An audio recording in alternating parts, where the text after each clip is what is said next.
A lot of the investigation showed that President Martelly's political party was in the majority of the cases responsible for the violence. And yet, of course, the justice system is not pursuing the acts of violence. Some of the candidates were disqualified.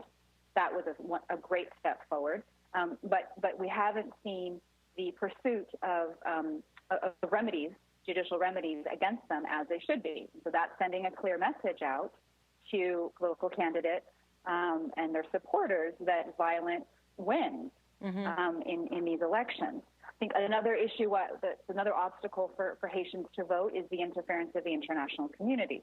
As we spoke about, Haitians know, everybody, they didn't need Clinton's emails to know the interference of the international community, in particular the United States government, in the results of the 2010 election.